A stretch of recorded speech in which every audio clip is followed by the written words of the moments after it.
The lion king. इस कहानी की शुरुआत में अफ्रीका के एक जंगल को दिखाया जाता है जहाँ का राजा मुफासा है। मुफासा आज बहुत खुश है क्योंकि उसके बेटे ने आज जन्म लिया है जिसका नाम वो रखता है सिम्बा। सिम्बा को अगली सुबह मुफासा अपने साथ एक पहाड़ की चोटी पर ले जाता है और उसे दूर दूर तक दिखाता है और बताता है कि यहाँ का राजा मैं हूँ और मेरे बाद तुम इस जगह पर राज करोगे। तुम्हें इस पूरे जंगल को संभालना होगा। ये देखकर सिम्बा बहुत हैरान होता है क्योंकि ये बहुत बड़ा एरिया होता है। वहां पर एक सुनसान जगह भी होती है जिसके बारे में जब सिम्बा पूछता है तो उसके पिता मुफासा उसे बताते हैं कि वहां पर मत जाना। दरअसल वो एलिफेंट का ग्रेवयार्ड होता है जहां पर हाइनाज रहते हैं जो कि काफी खतरनाक है। इसके बाद मुफासा अपने बेटे सिम्बा को वापस घर की तरफ लेकर चल पड़ता है। तभी रास्ते में मुफासा का एक बर्ड आता है। वो मुफासा को कोई इन्फॉर्मेशन देता है जिस वजह से मुफासा वहां से चला जाता है और उस बर्ड को कहता है कि मेरे बेटे को घर ले जाना। अब सिम्बा को वहां पर स्कार मिलता है जो कि मुफासा का छोटा भाई है और सिम्बा के पैदा होने पर वो बिल्कुल भी खुश नहीं होता क्योंकि वो खुद यहाँ का राजा बनना चाहता है। लेकिन अब क्योंकि सिम्बा पैदा हो गया है तो वही राजगद्दी का अधिकारी है। सिम्बा स्कार को कहता है कि मैंने अपने पिता के साथ पूरा जंगल देखा जहां पर मुझे राज करना है। स्कार उससे पूछता है क्या तुमने उस सुनसान जगह को देखा। सिम्बा कहता है कि हाँ, लेकिन मेरे पिता ने मुझे वहां जाने से मना किया है। स्कार कहता है कि सभी बड़े वहां पर जा चुके हो लेकिन शायद तुम नहीं जा सकते क्योंकि तुम छोटे बच्चे हो। सिम्बा को ये बात बिल्कुल भी अच्छी नहीं लगती और इसके बाद वो बर्ड के साथ अपने घर आ जाता है जहाँ पर उसकी दोस्त भी है जिसका नाम नाला है। नाला और सिम्बा खेलने के लिए निकल पड़ते हैं और खेलते खेलते अपने घर से बहुत दूर निकल जाते हैं। ये उस जगह के पास पहुंच जाते हैं जहाँ पर वो सुनसान जगह है जहाँ पर सिम्बा के पिता ने उसे जाने से मना किया है। पर सिम्बा वहाँ पर जाना चाहता है, ये साबित करना चाहता है कि वो बच्चा नहीं है। नाला के साथ वो उस जगह चला जाता है जहाँ पर चारों तरफ हाथियों की हड्डियां पड़ी होती है और तभी हाइनाज इन्हें घेर लेते हैं। दरअसल अब वो इन दोनों का शिकार करना चाहते हैं पर तभी सिम्बा के पिता मुफासा का बर्ड यहाँ पर आ जाता है और वो हाइनाज की लीडर को बताता है कि ये सिम्बा है, मुफासा का बेटा। अगर तुमने इसे कुछ भी किया तो मुफासा तुम्हें नहीं छोड़ेगा। लेकिन वो उस बर्ड की बात नहीं सुनते और इन दोनों को मारने के लिए इनका पीछा करना शुरू कर देते हैं और जल्दी इन दोनों को घेर लिया जाता है। पर इससे पहले कि ये इन दोनों का शिकार करते यहाँ पर मुफासा आ जाता है और सभी हाइनास को उठाकर फेंक देता है। साथ ही हाइनास के लीडर को धमकी देता है कि आज के बाद अगर उसके बेटे को किसी ने भी खरोच भी लगाने की कोशिश की तो वो इन सबको मार देगा। हाइनास की लीडर मुफासा से माफी मांगती है। मुफासा सिम्बा और नाला को लेकर यहाँ से निकल जाता है। इनके जाने के बाद यहाँ पर मुफासा का भाई स्कार आता है और वो हाइनास की लीडर से बात करता है। वो कहता है कि अगर तुम मुफासा और उसके बेटे सिम्बा को किसी तरह से मार दो तो पूरे जंगल पर मेरा राज होगा। इसके बाद तुम किसी भी जगह जाकर कितना भी शिकार कर सकते हो। हाइनास की लीडर उसकी बातों में आ जाती है और उसका साथ देने के लिए तैयार हो जाती है। अगली सुबह स्कार सिम्बा को लेकर एक पहाड़ी की चोटी पर जाता है और उसे कहता है कि यहाँ पर तुम जितना भी दहाड़ सकते हो। सिम्बा यहाँ पर दहाड़ना शुरू करता है जिससे हाइनास को पता चल जाता है कि सिम्बा उस जगह पहुँच चुका है। इसीलिए वो बहुत सारे वाइल्ड बीस्ट को उस तरफ भेजते हैं जिस तरफ सिम्बा होता है। सिम्बा अब यहाँ से भागना शुरू करता है, वाइल्ड बीस्ट उसके पीछे होते हैं। वहीं स्कार को दिखाया जाता है जो प्लान के मुताबिक अपने बड़े भाई मुफासा तक पहुंच जाता है और उसे बताता है कि सिम्बा वाइल्ड बीस्ट के बीचों बीच फंस चुका है।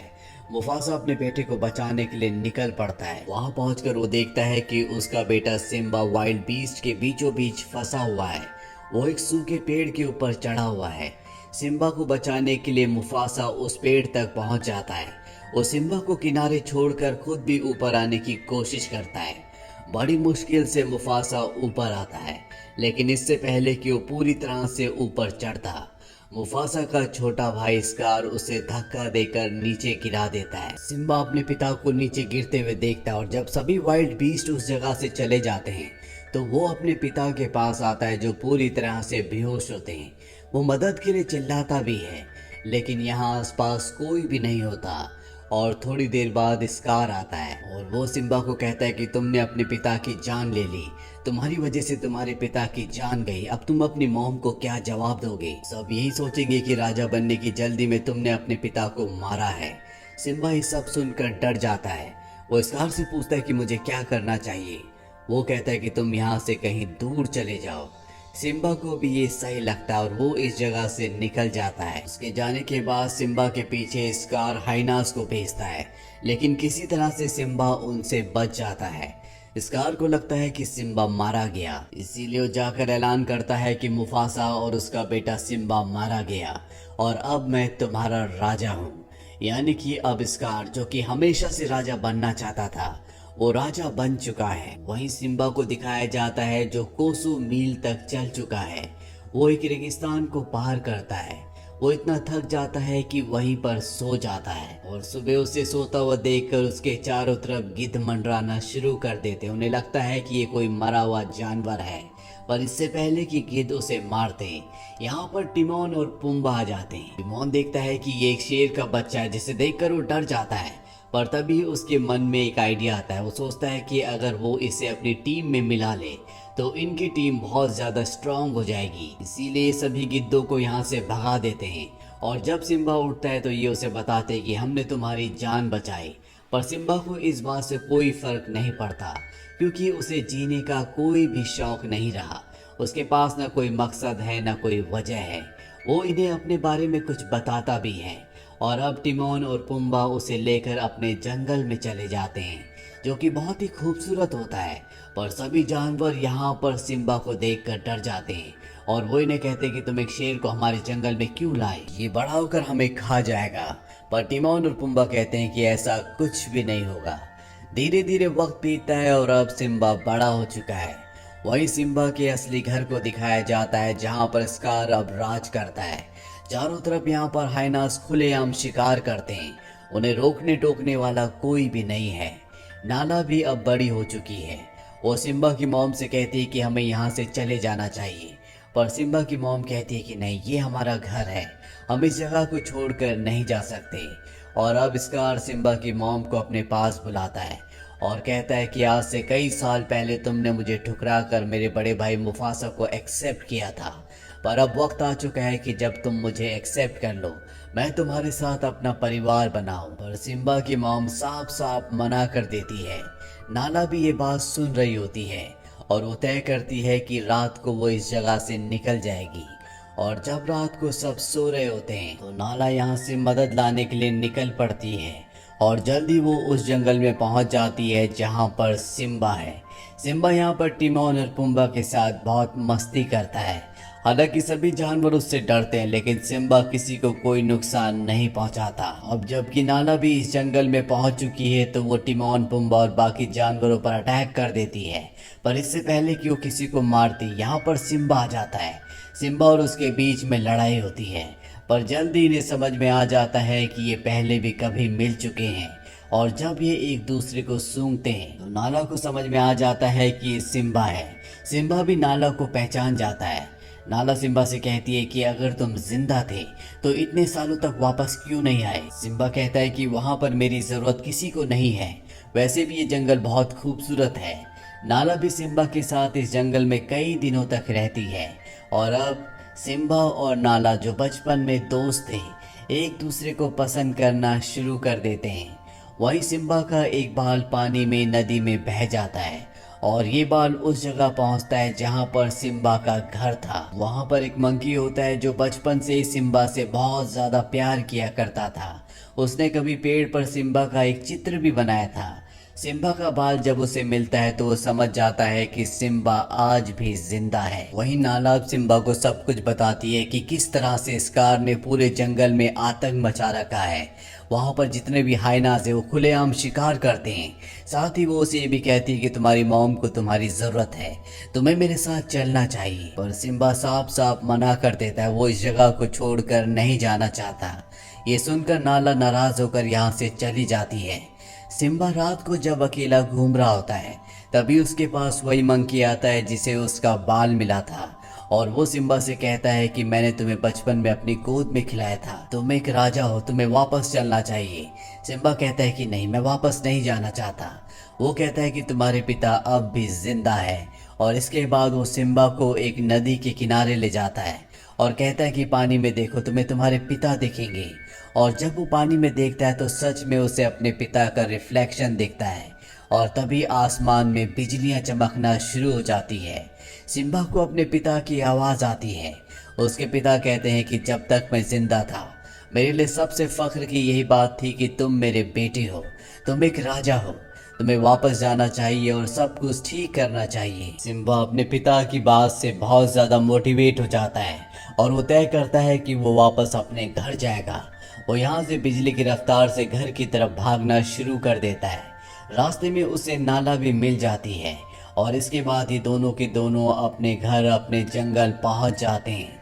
जहाँ पहुँचने के बाद सिम्बा देखता है कि जंगल अब पूरी तरह से बदल चुका है। हरियाली यहाँ से खत्म हो चुकी है। यहाँ पर पीने के लिए पानी बचा है और ना ही जानवर। दरअसल यहाँ पर बहुत सारे जानवर इस जगह को छोड़कर जा चुके थे क्योंकि लकड़बग्घों ने यानी कि हाइनास ने चारों तरफ आतंक मचा रखा था। यहाँ पर हर जगह कोई दिखता है तो वो सिर्फ हाइनास है। इस कार को दिखाया जाता है जो सिम्बा की मॉम के साथ जबरदस्ती कर रहा होता है और जब सिम्बा ये देखता है तो जोर से घुर्राता है। स्कार उसे देखता है और हैरान हो जाता है। दरअसल उसे लग रहा था कि वो मारा जा चुका है पर सिम्बा आज भी जिंदा है। सिम्बा की मॉम सिम्बा को देखकर बहुत खुश होती है। यहाँ पर बाकी जितने भी जानवर होते हैं वो सब सिम्बा के साथ आ जाते हैं और दूसरी तरफ स्कार और उसके हाइनाज होते हैं। स्कार सिम्बा से कहता है कि तुमने अपने पिता को मारा था। सिम्बा कहता है कि मैंने अपने पिता को कभी नहीं मारा, वो सिर्फ एक हादसा था। इसके बाद सिम्बा और स्कार आपस में लड़ने के लिए तैयार हो जाते हैं। यहाँ पर सिम्बा को स्कार एक पहाड़ी के कोने तक ले जाता है। सिम्बा नीचे गिर जाता है, वो पहाड़ से लटक जाता है, ठीक उसी तरह जिस तरह से आज से कई साल पहले उसके पिता लटके थे। तभी आसमान से एक बिजली चमकती है और नीचे पेड़ पर आग लग जाती है। और अब स्कार सिम्बा को कहता है कि ये दृश्य तो मैंने पहले भी देखा हुआ है। दरअसल कई साल पहले जब तुम्हारे पिता इसी तरह से चट्टान पर लटके हुए थे तो मैंने उन्हें नीचे धक्का दिया था जिस वजह से उनकी मौत हो गई थी। और अब सिम्बा को पता है कि उसके पिता को और किसी ने नहीं बल्कि उसके चाचा स्कार ने मारा है। सिम्बा स्कार की गर्दन पकड़कर वापस ऊपर आ जाता है और अब इन दोनों के बीच में लड़ाई होना शुरू हो जाती है। साथ ही जितने भी हाइनास होते हैं सिम्बा के सभी दोस्त उनसे लड़ना शुरू कर देते हैं। वो सभी हाइनास को परास्त कर देते हैं। ये देखकर स्कार वहां से भागकर एक चट्टान के ऊपर चढ़ जाता है। चारों तरफ आग होती है, वहां पर कोई भी रास्ता जाने का नहीं होता और अब सिम्बा भी उस जगह पहुंच चुका है। स्कार को समझ में आ चुका है कि अब उसका खेल खत्म हो चुका है, लेकिन यहाँ पर वो सारा का सारा इल्जाम हाइनास पर लगा देता है। वो कहता है कि सब कुछ हाइनास ने किया है। सिम्बा कहता है कि न सिर्फ तुमने मुझे, मेरे पिता को और अपने जंगल को धोखा दिया बल्कि तुमने इन हाइनास को भी धोखा दिया है। लेकिन मैं तुम्हारे जैसा नहीं हूँ, मैं तुम्हें नहीं मारूंगा, तुम यहाँ से जा सकते हो। पर स्कार यहाँ पर राज करना चाहता है, इसीलिए सिम्बा की आंखों पर जलती हुई चिंगारी फेंकता है और उस पर हमला कर देता है।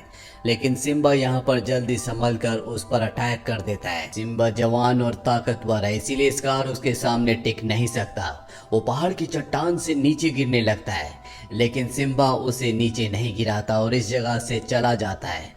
पर अब यहाँ पर जितने भी हाइनाज हैं वो उसे कहते हैं कि तुमने हमें धोखा दिया है और इसके बाद सभी हाइनाज उस पर हमला करके स्कार को मार देते हैं और इस तरह से स्कार का खात्मा हो जाता है। इसके बाद यहाँ पर बारिश भी हो जाती है जिससे आग बुझ जाती है और कुछ ही महीनों बाद ये पूरा जंगल पहले की तरह हरा भरा हो जाता है।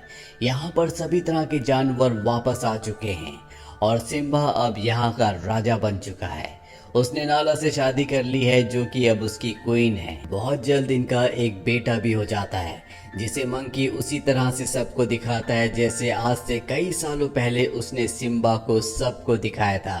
इसी के साथ इस कहानी की एक हैप्पी एंडिंग हो जाती है। तो ये थी कहानी फिल्म द लायन किंग की। उम्मीद करते हैं कि ये कहानी आपको पसंद आई होगी।